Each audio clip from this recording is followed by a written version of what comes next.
Hello, my name is Dr. James Shamiyeh. I'm a pulmonary and critical care physician and also Senior Vice President and Chief Operating Officer at the University of Tennessee Medical Center. It's been 2 weeks since I last updated you about the COVID-19 situation from a hospital perspective. Today we'll spend a few minutes looking at new data and then also talk just a little bit about the future. So let's get started. This slide shows COVID-19 hospitalizations across our region, which is defined as all the counties at the bottom of the slide. You see that the purple line is dropping. This is all COVID-19 patients in the hospital. Still around 300 on the right-hand side, which is a significant number of hospitalizations, but much, much better than at our peak.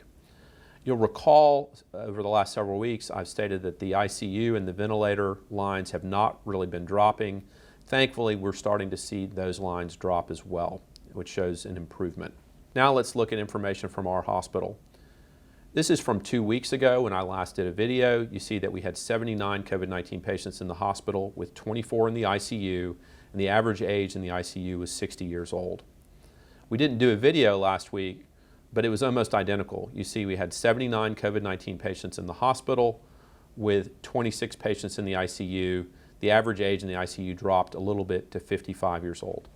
And this now is today, and there has been a drop, an improvement. 55 COVID-19 patients in the hospital with 16 patients in the ICU, but the average age in the ICU has dropped now to 51 years old.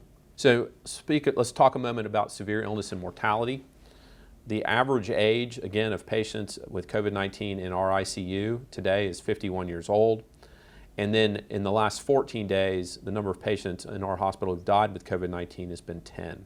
And so I make this point and emphasize it every time, but even though the numbers are dropping and improving, COVID-19 can still have a very dramatic impact on the individual. And so it's still important to be careful and to be cautious. Per the CDC, if you're fully vaccinated, you're 6 times less likely to get COVID-19 and 11 times less likely to die from COVID-19.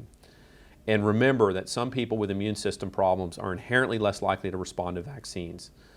And this does not imply that vaccines are not effective.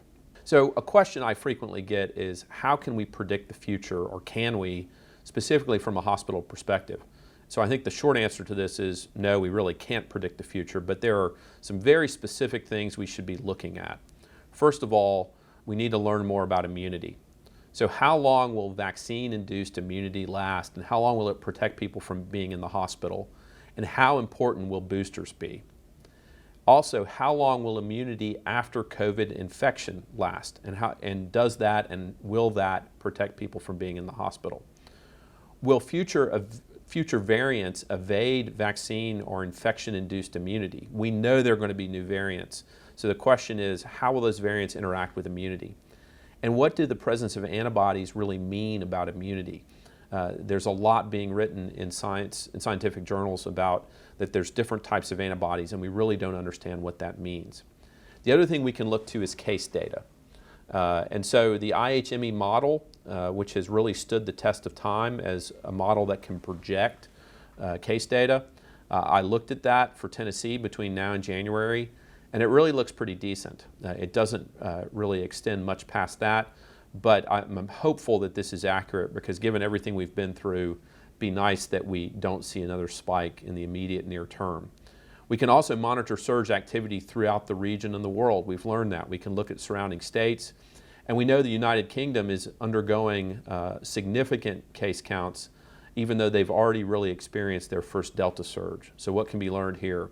And then we need to be monitoring influenza cases, because a moderate influenza season added to a moderate level of COVID-19 cases could still really create some problems from a hospital perspective.